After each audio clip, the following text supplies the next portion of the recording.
இன்ஃபோவியூ நேயர்கள் அனைவருக்கும் வணக்கம். இன்றைய நிகழ்ச்சியில ஜோதிடம் குறித்து நமக்கு இருக்கக்கூடிய சந்தேகங்களுக்கு விளக்கம் கொடுக்கறதுக்காக ஜோதிட கலையரசு ராஜநாடி பார்த்திபன் அவர்கள் இணைந்திருக்காரு. தொடர்ந்து நிறைய விஷயங்கள் பேசலாம். சார் வணக்கம். வணக்கங்க. எப்படி இருக்கீங்க? நல்லா இருக்குங்க. ஓகே, இன்றைய நிகழ்ச்சியில பொதுவா நம்ம சனி 12 வீடுகள்ல இருந்தா என்ன மாதிரியான பலன்கள் அப்படின்னு பேசணும். பொதுவாகவே இந்த மாதிரி பெயர்ச்சிகள் அப்படின்ன உடனே அதனுடைய தாக்கம் குறையணும் அப்படின்றதுக்காக அது சார்ந்த கோயில்களை தொடர்ந்து போய் வழிபாடு பரிகாரங்கள் எல்லாம் பண்றாங்க. குறிப்பிட்டு சொல்லணும்னா இப்ப சனியே பெயர்ச்சி ஆச்சு அப்படின்னா திருநள்ளாறுல ஒரு படையே கூட்டம் எடுத்து போகுது. இது சாதாரண விஷயம் மட்டும் இல்லாம நியூஸ்லயே இது போடுற அளவுக்கு ஒரு பெரிய விஷயமா இந்த பார்க்கப்படுது. இந்த திருநள்ளாறுக்கும் சனிக்குமான தொடர்பு என்ன சார் இருக்கு? கிரகங்கள் அப்படிங்கிறத முன்னோர்கள் வழிபட்டாங்க. அது எதற்காக வழிபட்டாங்க அப்படின்னா, பொதுவாக இப்போ நீங்கள் ஒரு மளிகை கடைக்கு போகிறீங்க அப்படின்னா அவர் எதில் எல்லாம் குங்குமம் வச்சுருப்பாரு நீங்கள் நினைக்கிறீங்க? குங்கும சந்தனம்லாம் எதில் வச்சுருப்பாரு? மேக்சிமம் மளிகை கடைக்கு போகிறீங்க ஒரு ஒரு வச்சுருப்பாரு. அடுத்து இந்த இடக்கல்னு சொல்கிறாங்க அதில் வச்சுருப்பாரு. சட்டரில் வைப்பாங்க. ஏன் அப்படின்னா அந்த விஷயம் இவர்களுக்கு சோறு போடுது. அதை டிபெண்ட் பண்ணி இவங்க வாழ்கிறாங்க, அதை சார்ந்து இவங்க வாழ்கிறாங்க. அது அவங்களுக்கு ஒரு அப்போ செய்யும் தொழிலே தெய்வம் அப்படின்னு போடுறாங்க. அப்போ எல்லாத்தையுமே தெய்வமாக பார்த்த நமது முன்னோர்கள் என்ன செஞ்சுருக்காங்கன்னா காலம் என்ற ஒன்று. இப்போ காலம் தான் எல்லாத்துக்கும் மருந்து அப்படின்னு சொல்லும்போது இந்த காலத்துக்கு ரொம்ப வேல்யூ கொடுத்தாங்க. ஏன்னா அது புரிஞ்சுக்கவே முடியல. ஏன்னா காலம்னா என்னன்னே தெரில. சம்திங் நான் என்னோடய வாழ்க்கையை நான் புரிஞ்சு வச்சுருக்கிறதுக்கு பேர் காலம்னு சொல்லலாம், அல்லது நான் ஏதோ ஒன்று நினைக்கிறேன் அது காலம்னு சொல்லலாம். அப்போ காலம்ன்ற ஒன்று முன்னோர்கள் என்ன செஞ்சுருக்காங்கன்னா இதை வடிவமைப்பதற்கு பதிலாக இதை அளக்குவதற்கான உபகரணங்கள் என்னென்னு பார்க்குறப்ப கிரகங்கள் தான். அப்போ கிரகங்களுக்கு முக்கியத்துவம் கொடுத்தது காலத்தினுடைய அளவீடுகளுக்காக அதுக்கு ஒரு முக்கியத்துவம் இருக்குது. அதனால அதை நம்ம என்ன செஞ்சிடறோம்னா நம்மளுடைய வழிபாட்டு தலங்கள் நம்மளுடைய எல்லா விஷயங்களையும் கொண்டு அந்த கிரகங்களை கொண்டு இணைச்சிடுறாங்க. அப்போ ஏன்னா அது ரொம்ப யூனிக்காக இருக்குது, கண்டுபிடிக்க முடியாமல் இருக்குது, அதில் ஏதோ ஒரு மிராக்கிள் உள்ளே இருக்குது அப்படின்னு சொல்லி அவங்க ஃபீல் பண்ணுறாங்க. அப்போ அதையும் கடவுளுக்கு நிகராக இவங்க எங்கெல்லாம் முக்கியத்துவம் போடணுமோ அங்கெல்லாம் முக்கியத்துவம் அடக்கி வைக்கலாம். அப்போ இங்கன்னா நீங்கள் சரியாக புரிஞ்சுக்க வேண்டியது இது கால கருவி தான், கால வாய்ப்பாடு தான், கால அழகு தானே தவிர இது கடவுள் இல்லைன்றது அவங்களுக்கும் தெரியும். கடவுள் எங்கே வச்சுக்கிறாங்கன்னா உள்ள கருவறையில் வச்சுக்கிறாங்க இல்லைங்களா? அப்போ யார் கும்பிடணும்னு சொல்லிக்கிறாங்கன்னா போய் கருவறையில் இருக்கிறவங்க தான் கும்பிட்டுருக்காங்க. இவங்க வெளியே உட்காந்துருக்கலாம் கும்பிடுவாங்க. வெளியே வச்சிருக்க முன்னால் போட்டிருக்க திட்டு, அதில் போட்டிருக்க தாமரை எல்லாத்தையும் ஒவ்வொன்றா கும்பிட்டு உள்ளே போகிறவங்க என்னென்னா எதையாவது செய்வது. நம்மளுக்கும் இறைவனுக்கும் உள்ள இருக்கக்கூடிய கனெக்ஷன், நம்மளுக்கும் காலத்துக்கும் இடையில இருக்கக்கூடிய கனெக்ஷனை நம்ம என்ன செய்கிறோம், நம்மளுக்கு தெரிந்தவரை இல்லைங்களா, நம்மளுக்கு தெரிஞ்சவரை என்ன செய்கிறோம், வழிபடுறோம். அப்போ நம்ம தப்பாக வழிபடுறோமா ரைட்டாக வழிபடுறோமா அது தனி. நம்ம நம்பிக்கைக்கு உயர்வு கொடுத்து வழிபடுறோம். அப்போ கோயில் இருக்கக்கூடிய பிரகாரங்கள், கோயில் இருக்கக்கூடிய நவகிரகங்கள் இதெல்லாமே காலத்தின் அடிப்படையில் காலத்தை புரிந்து கொள்வதற்காக, காலம்ன்ற ஒரு வாய்ப்பாடை மக்களுக்கு புரிஞ்சுக்கிறதுக்காக, இல்லைன்னா அதில் ஏதோ ஒரு பெரிய கால்குலேஷன் அடங்கியிருக்குன்னு சொல்கிறதுக்காக இவங்க என்ன செஞ்சுருக்காங்கன்னா கண்டுபிடிச்சு அதை கொண்டு உள்ளே வச்சு அதை சிஸ்டத்தை சொல்லி கொடுத்துருக்காங்க. கோயில்களில் இருக்கக்கூடிய கிரகங்கள் நவகிரகங்கள் இதெல்லாமே காலத்தின் அடிப்படையில் பேசப்படக்கூடிய விஷயங்கள். இப்போ கோயிலுக்கு உள்ளே போகிறோம், இந்த பக்கம் ஒருத்தங்க துவார பாலகர்கள்னு இருப்பாங்க. அவங்க எதுக்கு இருக்கிறாங்க காரணம் தெரியல. அதுக்கு பின்னால் வந்தோம்னா துர்க்கையம்மன் இருக்குது, கிரியா சக்தி இருக்குது, எல்லா சக்தியும் இருக்குது. எதுக்கு அந்த சக்தியெல்லாம் இருக்குது, அந்த சக்தியினுடைய பேர்கள்லாம் என்ன? நான் உங்கள் வீடியோலேயே எதுலேயே ஒரு பேசுகிறப்ப தூரியாதீதம் சிவசக்திலாம் பேசியிருக்கேன். அதெல்லாம் போய் பார்த்தீங்கன்னா அந்த சுற்றி இருக்கும். அப்போலாம் எதுக்கு அதெல்லாம் இருக்குது, ஏன் கொண்டு போய் கற்பறைக்குள்ளே அவர் வச்சுக்கிறாங்க, ஏன் வெளியே இந்த பிரகாரங்கள்லாம் இருக்குது அப்படின்றதுக்கு எல்லாத்துக்கும் டெக்னிக்கலாக சில அஸ்பெக்ட்ஸ் இருக்குது. அதனால் வச்சுருக்கிறாங்க. அது ஆகம விதிகளுக்குள்ளே கொண்டு வராங்கன்னு வச்சுக்கோங்களேன். இது நம்மளுடைய உயிர் இயக்கத்தை புரிஞ்சுக்கிறதுக்காக ஒரு கோயில் கட்டிக்கிறாங்க. இதில் இருக்கக்கூடிய கிரகங்கள் எல்லாமே காலங்களை விளக்குவதற்காக, காலம்ன்ற ஒன்றை புரிஞ்சு வச்சுக்கிறதுக்காக. நம்மளுக்கு புரியாது இல்லைங்களா? இப்போ நம்ம காலம்ன்றதை நம்ம ரெண்டு என்ன மாதிரி பேசலாம் நீங்கள் சொல்லுங்களேன். வேறு ஏதாச்சும் ஒரு வேறு டைப்பில் டைமை யூஸ் பண்ணக்கூடாது, வாரத்தை யூஸ் பண்ணக்கூடாது, நாளை யூஸ் பண்ணக்கூடாது, வருஷத்தை யூஸ் பண்ணக்கூடாது, இது இல்லாமல் வேறு ஏதாச்சும் பேசுங்களேன். அப்புறம் எதுக்கு அப்போ காலத்தை விவரிக்க முடியாது. அப்போ டைம்னா என்னது, வாட்சில் இருக்கக்கூடிய டைம் என்னத்தை சொல்லுது அப்படின்னா நம்ம பூமி தன்னைத்தானே சுற்றக்கூடிய விஷயத்தை நம்ம என்ன பண்ணுறோம், மிஷினாக போட்டு முள்ளு வச்சுக்கிறோம். அப்போ பூமி இப்படி சுற்றிக்கிட்டு இருக்குன்றதை நம்ம வேறு நம்மளுடைய லைஃபோடு சேர்த்து புரிஞ்சுக்கிறப்ப இப்போ அந்த புரிதல் காலத்தின் அடிப்படையில் இருக்கிறது. அப்போ 12 மணி 1 மணின்ற சிஸ்டத்தெலாம் நம்மள்ட்ட விளக்கிட்டோன்னு வச்சுக்கோங்களேன். அப்போ பொழுது சாய, மத்தியானம், வெள்ளனை அப்படின்னு சொல்லுவாங்க, அதையும் எடுத்துட்டோன்னு வச்சுக்கோங்களேன். அப்போ என்ன பேசுறது நம்ம? அப்போ காலம்ன்ற ஒன்று இல்லாமல் மனிதர் வாழவோ சிந்திக்கவோ எதுவுமே செய்ய முடியாது. அப்போ காலத்தை பற்றி புரிந்து கொள்வதற்கு, காலத்தை பற்றி கற்பிப்பதற்கு, காலத்தை பற்றி கற்றுக்கொள்வதற்கு இந்த கோயிலில் இருக்கக்கூடிய பிரகாரங்களை பயன்படுத்தி இந்த காலங்களை சொன்னாங்க. நம்ம ஆளுங்க எதை சொன்னாலுமே சாமியார் ஆக்கிடுறாங்க இல்லைங்களா? அப்போ சனிக்கு அப்படின்றது அந்த கோயிலே முருகனுடைய கோயில்னு ஒரு குரூப் சொல்லுது.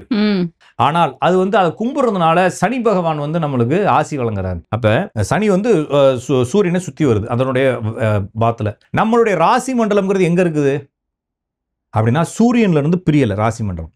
சரியா புரிஞ்சுக்குங்க. சூரியன்ல இருந்து 12 கட்டம் போட்டு பிரிச்சு வைக்கல. பூமியில இருந்து 12 கட்டம் போட்டிருக்கோம். புரிஞ்சுக்குங்க. பூமியில இருந்து நம்ம பார்க்கக்கூடிய பார்வையே 12ஆ பிரிச்சிருக்கிறோம். காரணம் என்னன்னா 12 பௌர்ணமிகள் ஒரு வருஷத்துக்கு வருது. நம்ம சூரியனை சுத்தி வரதுக்குள்ள 12 பௌர்ணமி வரதுனால நம்மளை சுத்தி இருக்கக்கூடிய வானத்தை நாம் பூமியில இருந்து என்ன பண்றோம் 12 அப்ப நம்மளை சுத்தி 12 லைனை போட்டு ஒரு வளைய போட்டோம்னு வச்சுக்கோங்களேன். நம்ம பூமிக்கு வெளியே ஒரு வளைய போட்டு விட்டோம் 12 கோட்டை போட்டு. நம்ம எங்கெல்லாம் போறோமோ அந்த 12 கட்டமும் அப்படியே வரும். நம்ம இங்க இருந்து பாக்குறப்ப சனி இங்க இருக்கு, இங்க இருந்து பாக்குறப்ப சூரியன் இங்க இருக்குன்னு சொல்றோம்.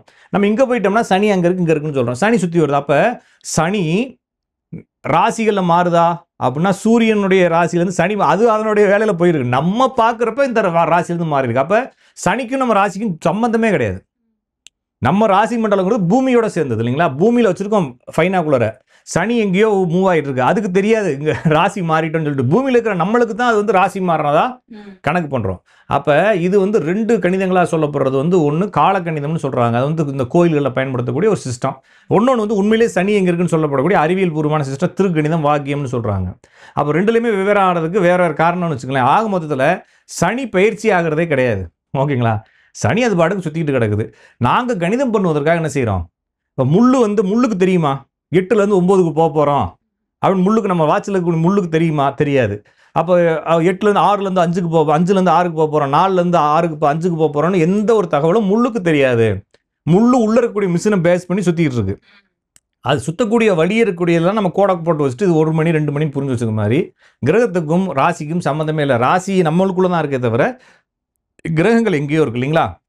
அப்போ சரியாக புரிஞ்சுக்க வேண்டியது இந்த ராசி பயிற்சி சனி பயிற்சி இதெல்லாம் வந்து நம்ம கணிதங்களுக்காக பயன்படுத்தப்பட்டது. அப்போ நம்ம என்ன செய்யணும்? ஜோசியத்தை கற்றுக்கிட்டு இந்த இடத்துலேருந்து இந்த இடம் மாறுது, இந்த இடத்துலேருந்து இது மாறுது. காலங்கள் நம்ம அனுமானிக்கிறதுக்காக காலங்கள் மாறிடுச்சு. 2.5 வருஷம் ஆயிடுச்சு.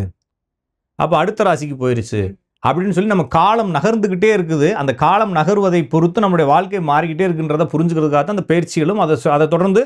அப்போ பயிற்சியை மக்களுக்கு அறிவிக்கிறது என்ன? எந்த வழியாக அறிவிக்கிறது? ஃபேஸ்புக்கில் போஸ்ட் போடுவாங்களா சனி பயிற்சி அப்படின்னு? போட மாட்டாங்க. சனி என்ன ஃபேஸ்புக்கில் போஸ்ட் போடுமா? அப்போ என்ன செய்கிறாங்கன்னா ஒரு காலத்தில் மக்களுக்கு எல்லா விஷயங்களுமே கோயில் வழிபாடுகள் வழியாகத்தான் கோயில் வழியாகத்தான் அறிவிக்கப்பட்டது. அப்போ சனி வந்து பெயர்ந்துருச்சு, சனி பயிற்சி ஆயிடுச்சு அப்படின்னு சொல்லி ஒரு அறிவிப்புக்காக என்ன செய்கிறாங்கன்னா ஒரு விழாக்கள் நடத்துகிறாங்க.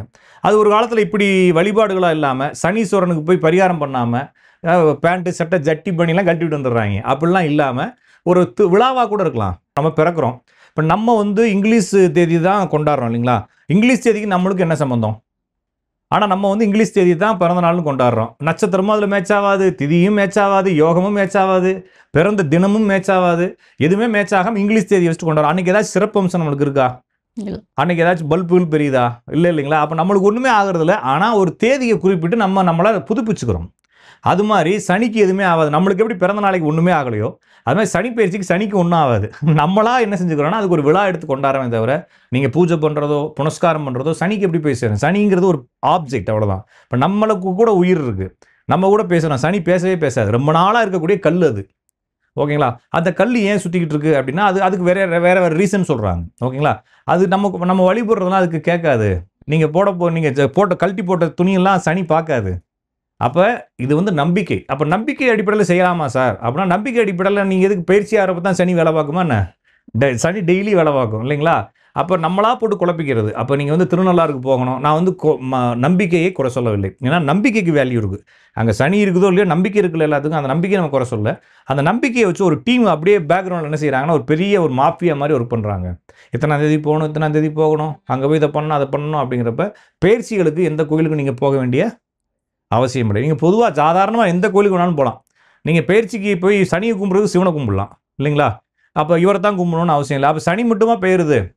2.5 நாளுக்கு சந்திரன் போயிருது. அப்போ நீங்கள் எல்லா பேரும் திங்களூர்லேயே உட்காந்துருக்கணும் இல்லைங்களா? முடியாது. அப்போ என்னென்னா நம்மளை சிஸ்டம் மாற ஒரு ட்ரெண்டிங் மாதிரி இதை என்ன பண்ணிக்கிறோம் நம்ம எடுத்துக்கிறோம். எல்லாமே ஒரு காலத்தில் ட்ரெண்டிங் மாறும். ஒவ்வொரு ஜோசிகாரன்னு வரும்போது ஒவ்வொரு ட்ரெண்டிங் பண்ணி விடுறானுங்க. அது மாதிரி போய் இங்கே திருச்செந்தூரில் போய் நைட்டு மல்லாக்கா படுத்து நிலாவை பார்த்துட்டு தூங்குறது கூட்டம். அதுக்கப்புறம் ஒவ்வொரு ஊரையும் கிளப்பி விட்றாங்க. அது மாதிரி எதையுமே நம்ம ஃபாலோ பண்ணணும்னு அவசியம் இல்லை. வழிபாடு செய்வதால் சனி எந்த ஒரு மாற்றத்தையும் ஏற்படுத்துவதில்லை. நம்மளுக்கு என்ன வேல்யூ இருக்கோ அதை நடத்தும். இது வந்து வழிபாடுகள். அப்போ கலாச்சாரமும் அந்த பண்பாடுகளும் சடங்குகளும் ஜோசியமும் தொடர்பு இல்லை. ஏன் வந்து இந்த கிரகங்களை பண்பாட்டுலையும் கலாச்சாரங்களையும் சடங்குகளையும் பயன்படுத்தினாங்கன்னா இவங்க காலத்தை ஜோதிடத்தை விட அதிகமாக வேல்யூ கொடுத்து வச்சுருக்கிறாங்க.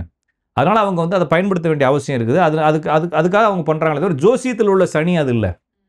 அது காலக்கணிதத்தில் உள்ள சனி அவ்வளோதானே தவிர, இந்த ஜோசியத்தில் நம்மளுக்கு சனி பகவான் அதை பண்ணிட்டார் இதை பண்ணிட்டாருன்னு சொல்கிறதும் இந்த காலத்திற்காக ஏற்படுத்தப்பட்ட சனிக்கும் தொடர்பு இல்லை. அதை சரியாக புரிஞ்சுக்கணும். எனவே கோயில்களாக ஏறி சுற்றுறதை விட்டுட்டு உருப்புறதுக்கு வழியை பாருங்க. அப்படி கோயில் ஏறி சுற்றுறதா இருந்தால் நம்பிக்கை அடிப்படையில் எல்லா கடவுளும் ஒன்று தான்றதை புரிஞ்சுட்டு சுற்ற வேண்டியதுதான். ஓகே. ஸோ இன்றைய நிகழ்ச்சியில் சனி பற்றி ஒரு தெளிவான புரிதல் எங்களுக்காக கொடுத்தீங்க. ரொம்ப நன்றி. நன்றி, வணக்கம்.